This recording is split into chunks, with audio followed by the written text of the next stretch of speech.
Kingmakers IAS Academy for UPSC and TNPSC admissions. Call 9442272273.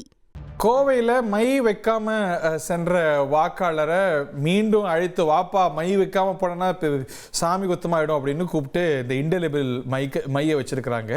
இது நடைமுறைகள், இந்த நடைமுறைகள் ஒன்றும் பிசராமல் நடக்கணும் அப்படிங்கிறது தான் தேர்தலுடைய புரோட்டோகால்.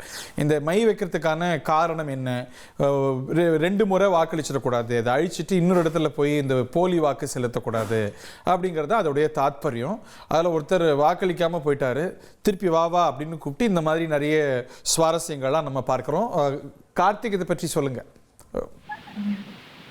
வணக்கம். கோவை அரசு கலை கல்லூரியில் வந்து பாத்தீங்கன்னா வாக்கு பதிவானது காலையில் நடைபெற்று வருகிறது. குறிப்பா கோவை தெற்கு சட்டமன்ற தொகுதிக்கு உட்பட்ட இந்த பகுதியாக இந்த வாக்குச்சாவடி மையம் அமைந்திருக்கு. இன்று காலை 7 மணிக்கு சரியாக வாக்குப்பதிவு நடைபெற்றது.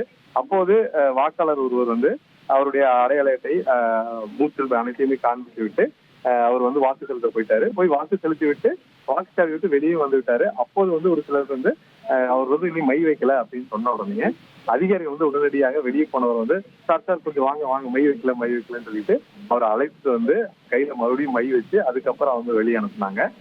இதனால பாத்தீங்கன்னா அந்த பகுதியில் கொஞ்சம் சலசலப்பு ஏற்பட்டது. அது வாக்குப்பதிவு தொடங்கிய இந்த ஆரம்ப கட்டத்தில் பாத்தீங்கன்னா இது போன்ற ஒரு கவனக்குறைவு, இது போன்ற பிரச்சனைகள் வருவது பார்க்கப்படுகிறது. அதுல பாத்தீங்கன்னா மை வைக்காதது மிகப்பெரிய ஒரு கவன குறைவாகவே காணப்படுகிறது. Kingmakers IAS Academy for UPSC and TNPSC admissions. Call 9442272273.